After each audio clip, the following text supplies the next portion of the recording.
Late one night when I was working at Old South Pittsburgh Hospital in Tennessee, I was talking with a coworker about some of the strange things I had experienced there. He looked at me with a knowing smile, as though he had been waiting for this moment before telling me to do something that made my blood run cold. "Go to the old nurses' station," he said, his voice low, almost too casual. "Stand at the intersection near the lab around 2 a.m., he added, his eyes locking with mine. "Just stand there. You'll see." I asked him why, but he said just go do it and see what happens. So I got another one of my coworkers to go and stand there with me. We began to talk about different topics, and soon, I forgot all about the reason we were standing there. It wasn't until the strange noise broke the quiet that I started to feel that sense of dread creeping in. At first it was subtle, just a faint sound like a distant whine. But then it grew, twisting and contorting into something much more unnerving. The noise was high-pitched, almost mechanical in nature, but it had a deeper, unsettling undertone. It was coming from across the hall, somewhere near the office.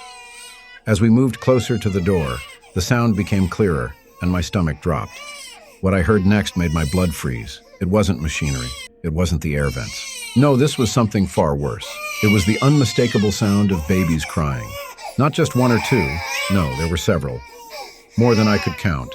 Each wail more desperate than the last. The cries echoed through the hallway, growing louder, more frantic. I tried to reason with myself. Maybe there was an explanation. Maybe some kind of machinery was malfunctioning. But deep down, I knew what it was. It wasn't possible to mistake that sound. The air was thick with it, suffocating. Panic set in. We had to know what was happening, so we moved toward the door. I could feel my heartbeat pounding in my chest. My hand hovered over the doorknob, trembling slightly as I touched it. The instant my fingers made contact, everything changed. The wails of the babies cut off abruptly. Silence. But it wasn't just any silence. It was deep. It was suffocating.